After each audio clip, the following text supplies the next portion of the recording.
안녕하세요. 책사랑 제이입니다. 오늘 소개해드릴 책은 질병은 우리 몸에서 어떻게 시작될까? 지은 이는 소화기 외과 전문의 데라다 다케시, 옮긴 이는 배영진, 출판사는 전나무 숲입니다.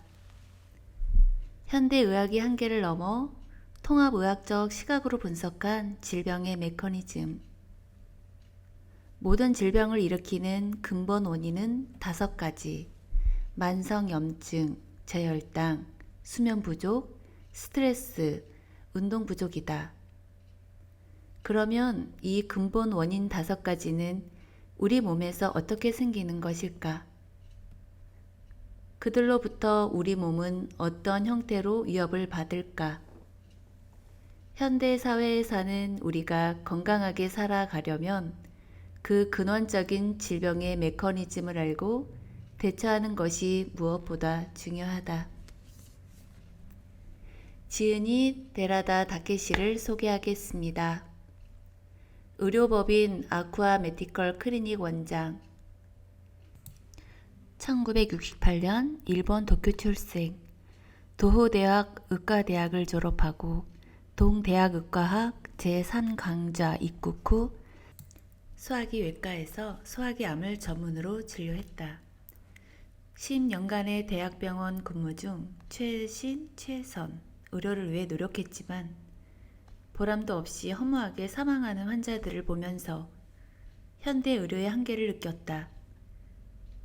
그 뒤로 왜 사람은 병에 걸리는가 하는 의문을 품고 암을 고치는 의사이자 암을 만들지 않는 의사를 목표로 아쿠아 메디컬 클리닉을 개업했다. 현재는 전문 분야인 소화기 질환 외에 분자 영양학을 바탕으로 한 영양요법에도 주력하고 있다. 지은이인 데라다 다케시가 병원에서 환자들과 나누는 전형적인 대화를 일부분 읽어보겠습니다. 위 내시경으로 찍은 사진을 보세요. 위 속에 어디에도 이상이 없습니다. 이벽이 깨끗하고 궤양 같은 것도 없군요. 헬리코박터 파일로군의 검사 결과도 양호합니다. 환자에게 내가 이렇게 설명했다.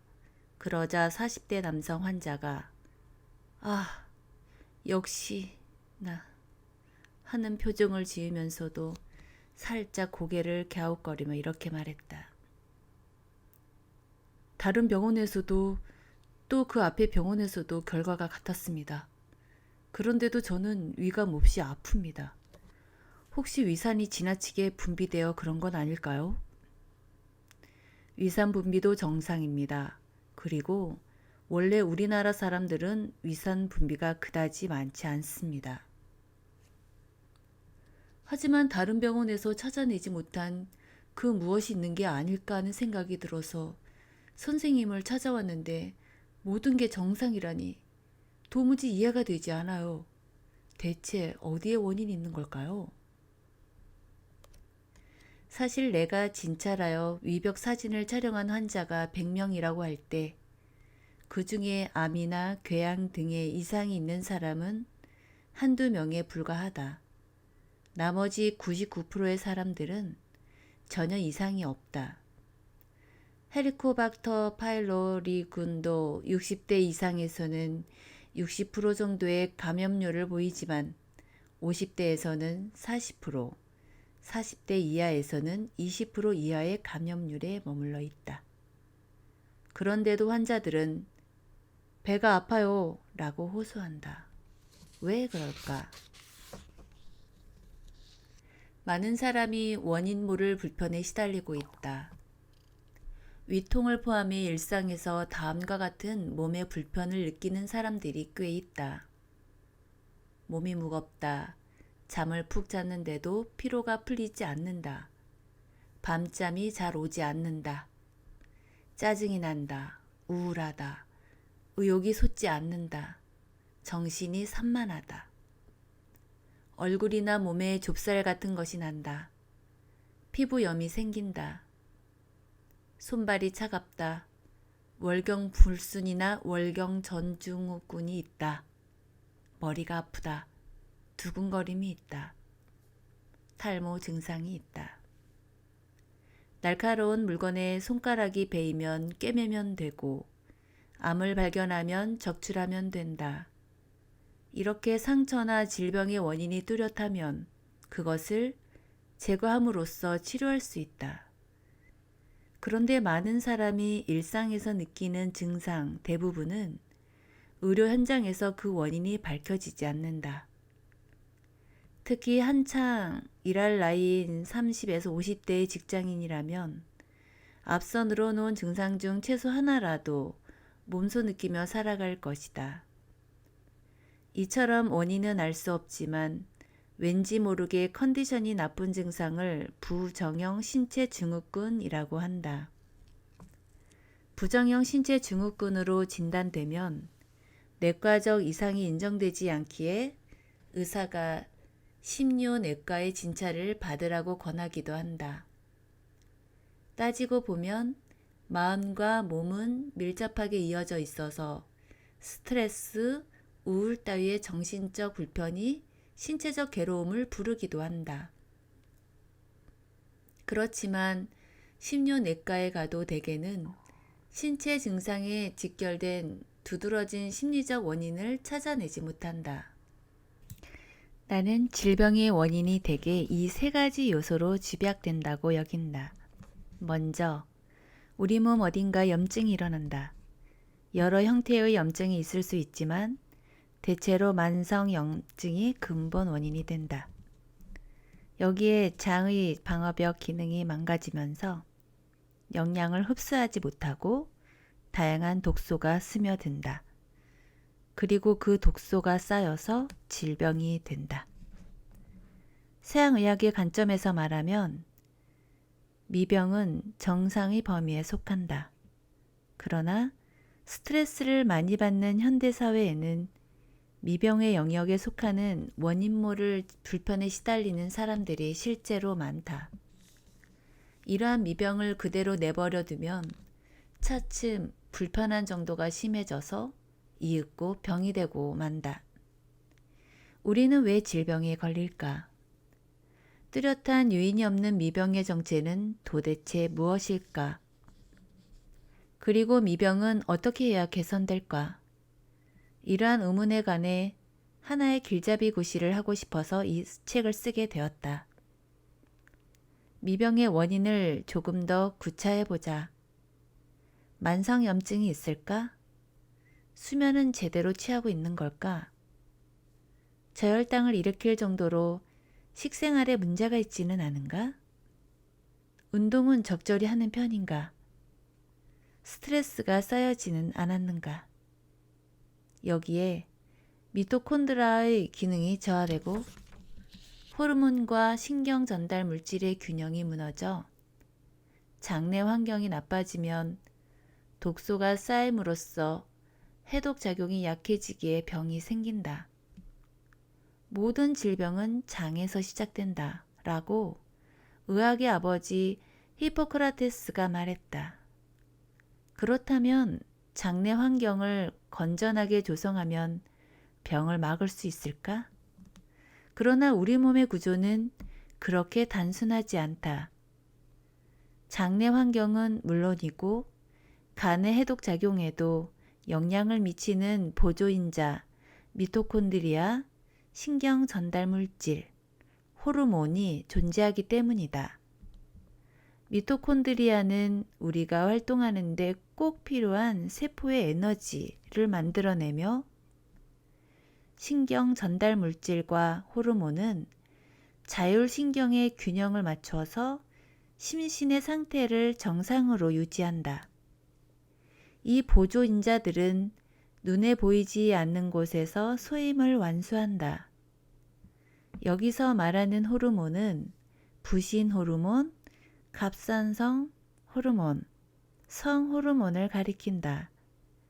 그 중에서도 부신이라는 작은 장기에서 분비되는 항스트레스 호르몬 코티솔이 아주 중요하다.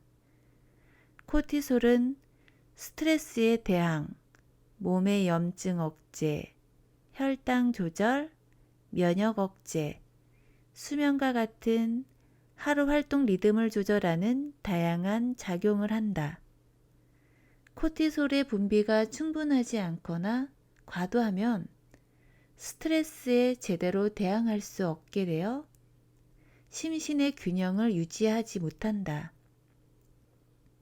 이처럼 부신에서의 코티솔 분비에 이상이 생겨서 심신이 불편해지는 현상을 부신 피로라고 한다. 실은 앞서 제기한 미병의 정체는 부신 피로와 깊은 관련이 있다. 부신 피로는 미병의 상태를 아는 데 중요하므로 제1장에서 자세히 다루겠다. 이 책의 구성은 미병의 정체는 부신피로와 관계가 깊다고 했는데, 그러면 부신피로는 무엇 때문에 생길까? 대답은 아래와 같다. 만성염증, 저혈당, 수면 부족, 스트레스, 운동 부족.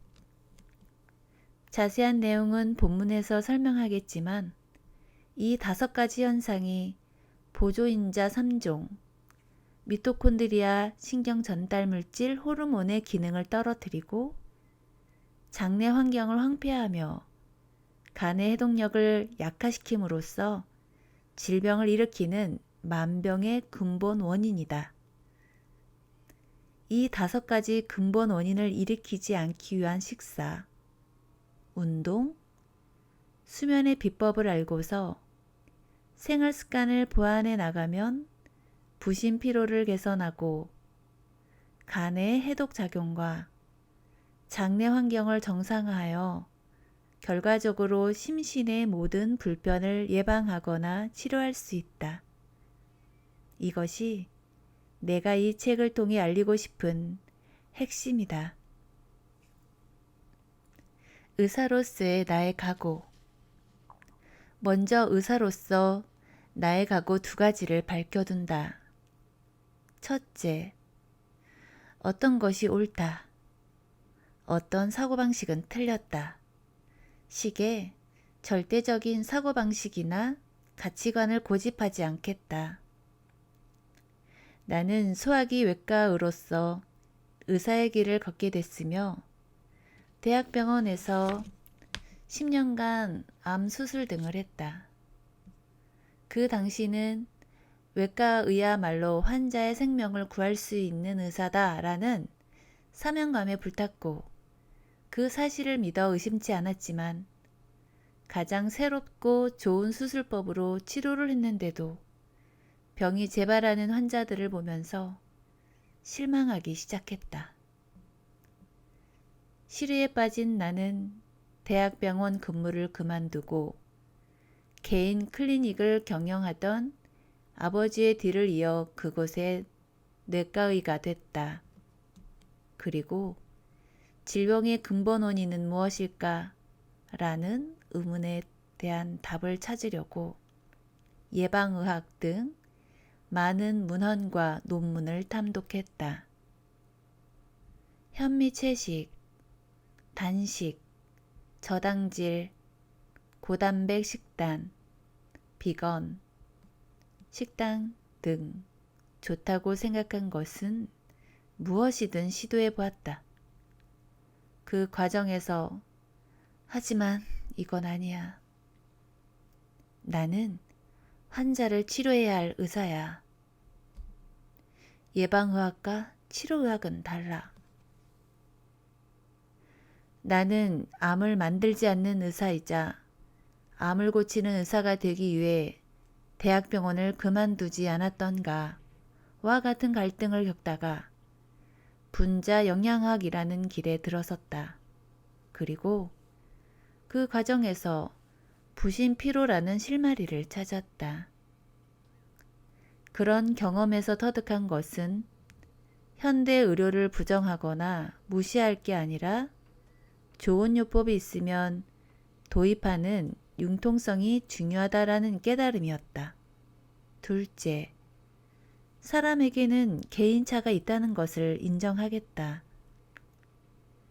지극히 당연한 사실이지만 사람마다 각자 타고난 특성이 있다.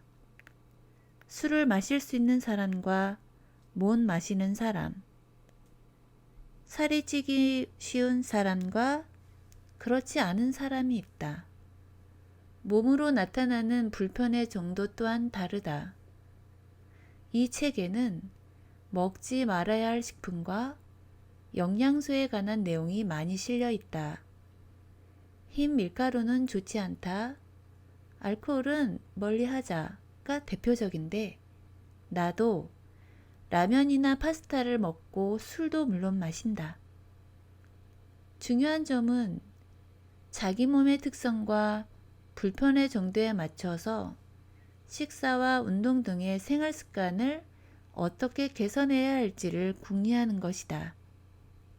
이 책에서는 다양한 검사법을 소개하지만 흔히 하는 건강검진만으로도 많은 것을 알 수 있다.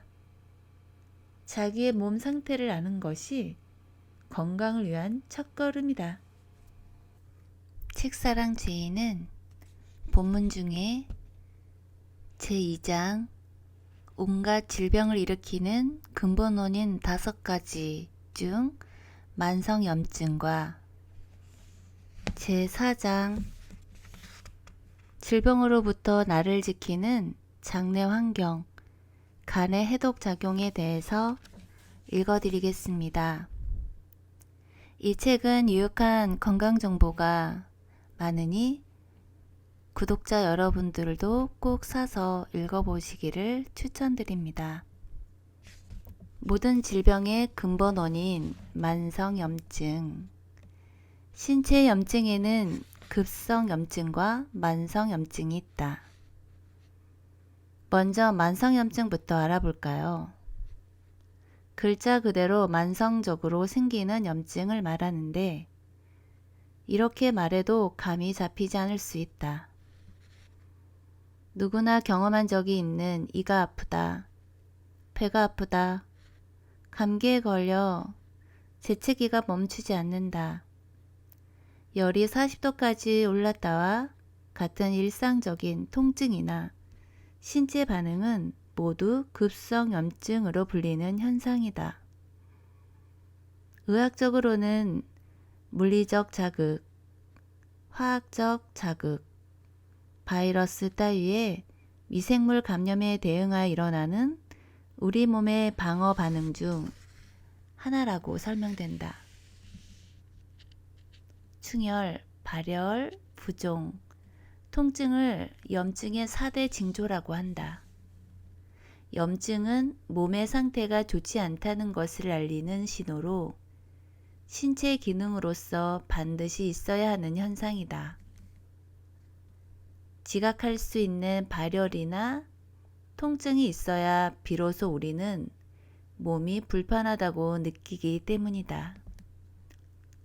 그런데 이러한 급성염증이 가라앉았는데도 불구하고 몸속에서는 우리가 느낄 수 없는 수준의 약한 염증이 계속 생기기도 한다.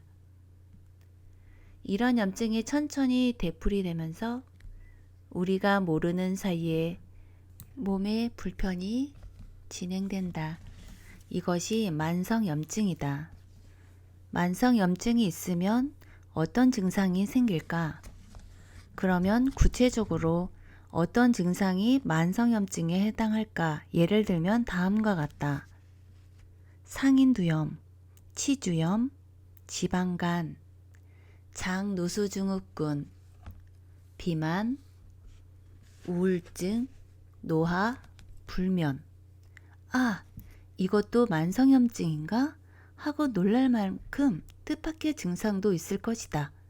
특히 비만, 우울증, 노화가 만성염증의 증상이라고 생각하기는 좀처럼 어렵겠지만 사실이다. 그런데 만성염증은 어떻게 우리 몸에 나쁜 영향을 끼칠까? 만성염증이 몸에 나쁜 이유 2가지.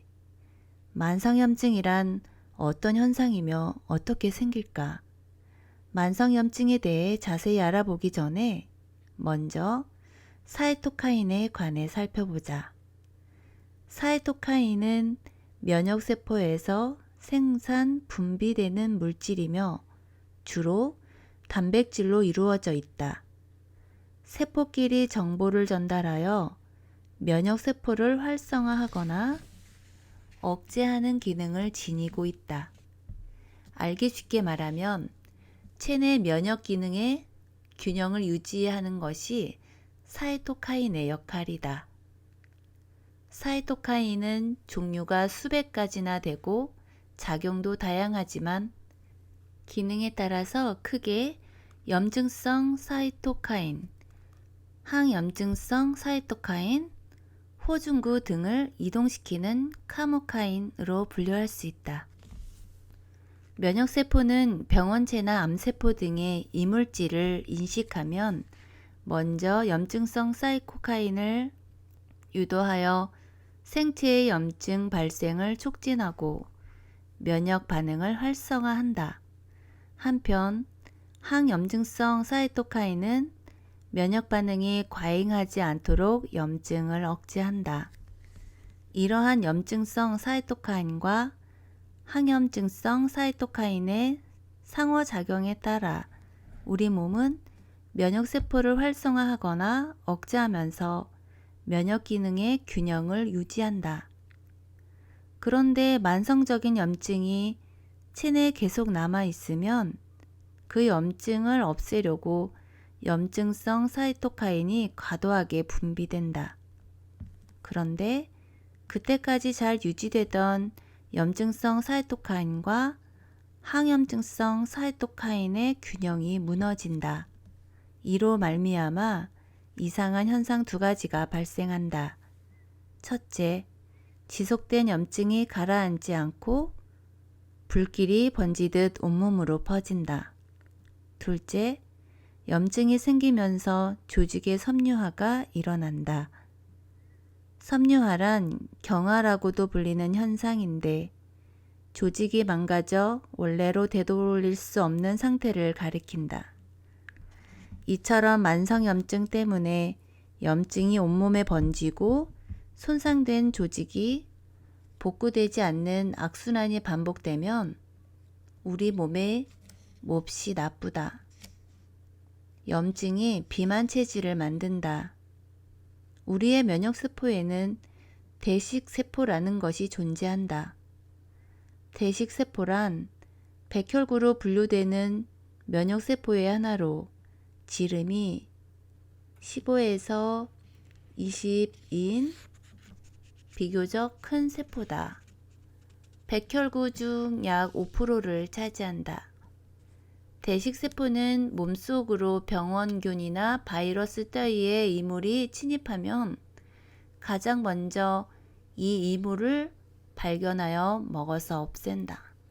또한 상처를 복구하거나 몸의 신진대사를 조절하며 잡아먹은 이물의 정보를 같은 면역세포인 헬퍼 T 세포에 전달함으로써 더욱 강력한 면역을 유도하도록 작용한다.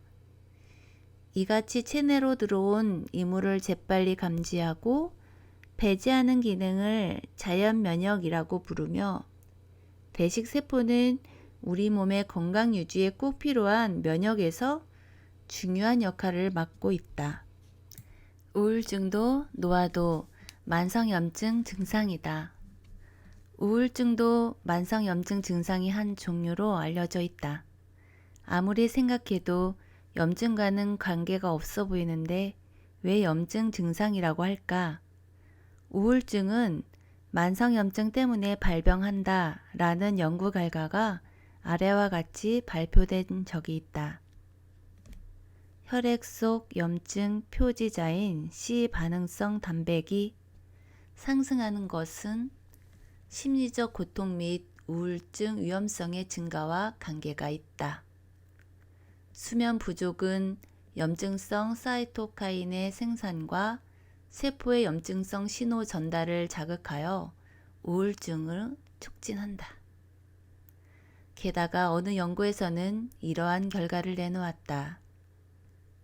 정상인 생쥐에게 스트레스를 주자 뇌신경의 대식세포인 마이크로글리아가 활성화하면서 염증성 사이토카인을 방출함으로써 뇌의 위축과 우울증이 나타났다. 반면에 TLR에 결손이 생긴 생쥐에게는 그런 현상이 나타나지 않았다. 현 시점에서는 스트레스가 마이크로글리아를 활성화하는 까닭을 아직 밝혀내지 못했지만 결과로 보면 스트레스가 염증을 일으키고 우울증이 생기게 한다는 것을 알 수 있다.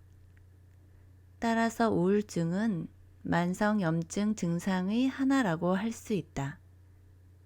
노화도 만성염증 증상에 속한다. 실제로 세포는 노화로 기능이 떨어지기 시작하면 세포 분열을 정지한 후 세포 자살을 일으킨다. 세포 자살이란 세포가 구성하고 있는 조직을 더욱 나은 상태로 유지하기 위해 세포에 미리 내장된 프로그램을 가리킨다.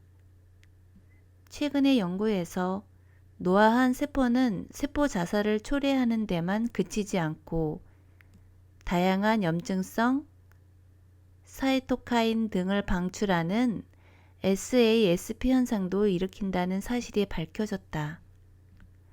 SASP는 주위 세포의 염증 반응을 야기하여 암과 같은 노인성 질환을 초래한다.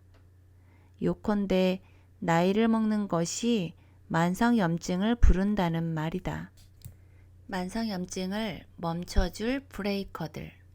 이같이 만성염증이 발생하여 몸속에 퍼지면 조직의 섬유화가 멈추지 않아서 장이나 간 등의 기능이 저하된 채 살아가야 한다. 더욱이 만성염증은 고질적으로 우리 몸에 스트레스를 주는 상태이므로 스트레스 호르몬인 코티솔이 지나치게 많이 분비된다. 다시 말해 제1장에서 설명한 부신피로를 일으키는 원인이 된다. 그럼 지속되는 염증을 멈추려면 어떻게 하는 것이 좋을까? 이럴 때는 만성염증의 브레이크 구실을 하는 항염증성 영양소 섭취가 가장 효과적이다. 대표적인 만성염증 브레이커는 세 가지다. 항염증성 지질 EPA, DHA, 항염증성 허브 베르베린, 케르세틴, 쿠르쿠민, 비타민 D. 이 영양소들의 기능에 관해서는 제5장에서 자세히 소개할 예정이다. 제4장 모든 질병은 장에서 시작된다. 몸속의 소화관은 입에서 항문까지 하나의 호수 구조로 이루어져 있다. 장내는 말하자면 내부에 존재하는 외부로서 세균, 바이러스, 중금속, 곰팡이, 식품 첨가물 등 다양한 병원체나 독소와 늘 접촉하는 위험한 장소이기도 하다. 그래서 장에는 몸에 나쁜 병원체나 독소가 체내로 침입하는 것을 막는 기능이 갖춰져 있다. 장은 장내 세균이나 독소 등이 몸속으로 들어오는 것을 막기 위해 상피세포에 장애물 기능이 있다. 즉 장의 내벽은 끈적끈적한 점액으로 덮여서 병원체와 독소의 침략을 막는다. 또한 인체에는 외부 병원균의 침입을 감지하여 물리치는 면역이라는 체계가 확립되어 있는데 그 기능을 담당하는 면역세포의 절반 이상이 장에 모여 있다. 그래서 장을 우리 몸의 제일 큰 면역기관이라 부르기도 한다. 독소가 장내에서 몸속으로 흘러드는 장느수증후군. 장이 지닌 세 가지 기능 중 병원체, 독소 등으로부터 몸을 보호하는 기능이 저하되면 무슨 일이 일어날까?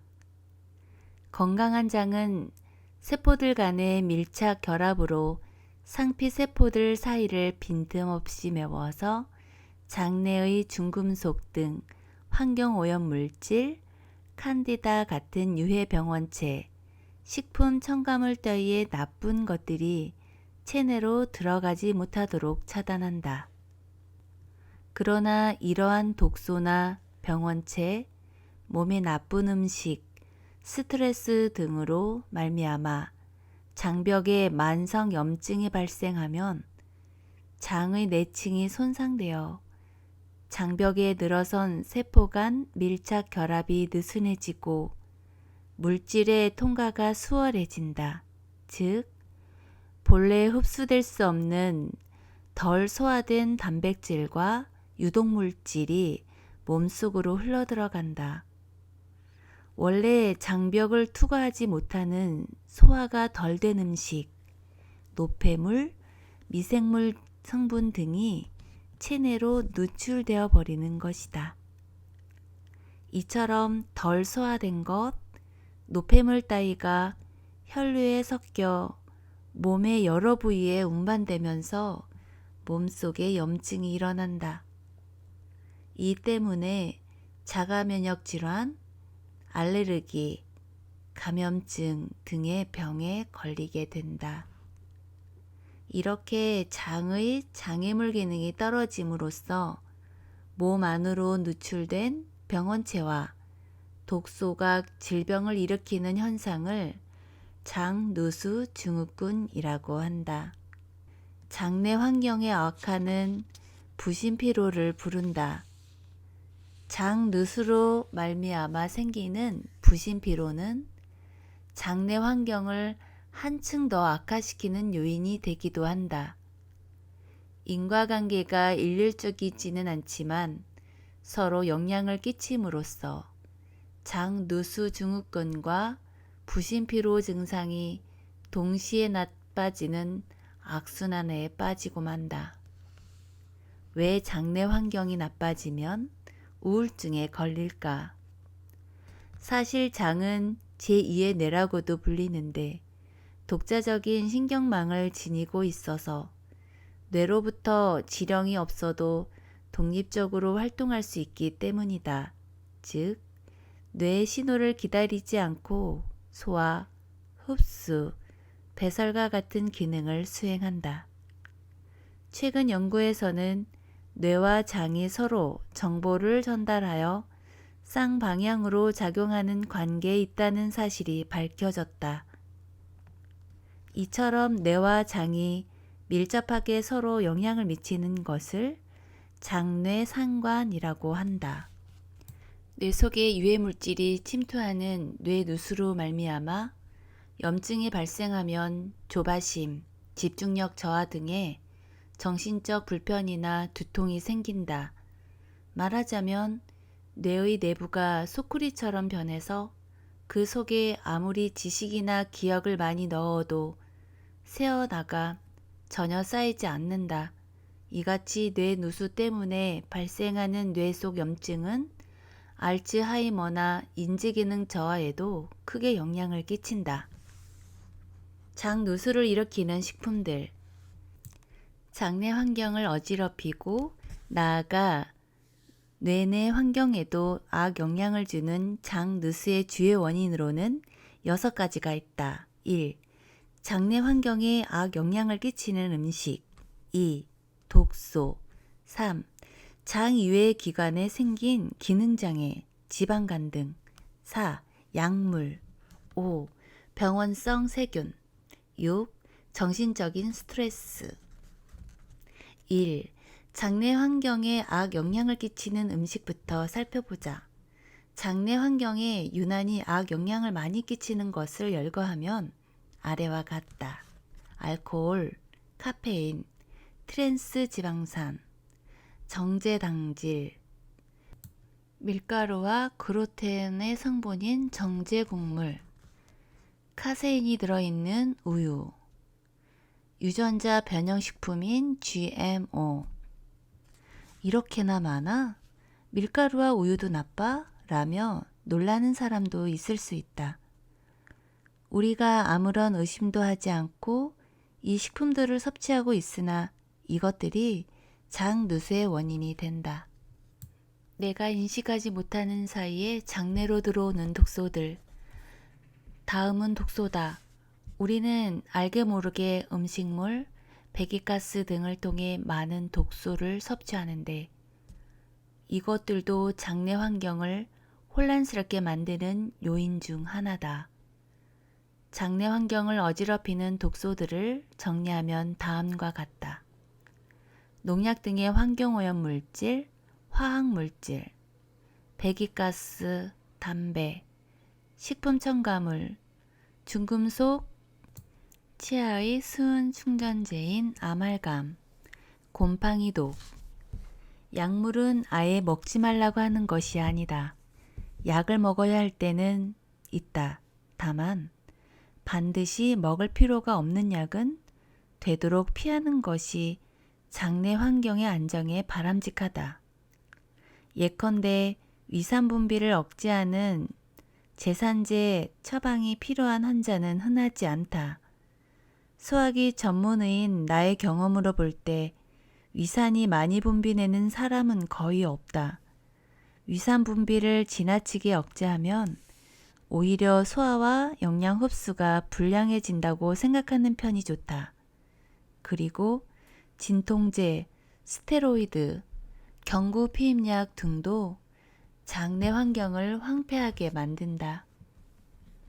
곰팡이의 일종인 칸디다가 장내 환경을 훼손한다.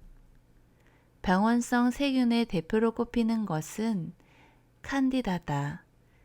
칸디다는 진균이라고 하는 곰팡이의 한 종류다.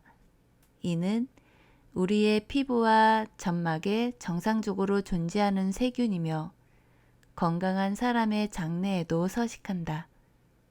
유익균, 유해균이라는 단어를 들어봤을 것이다.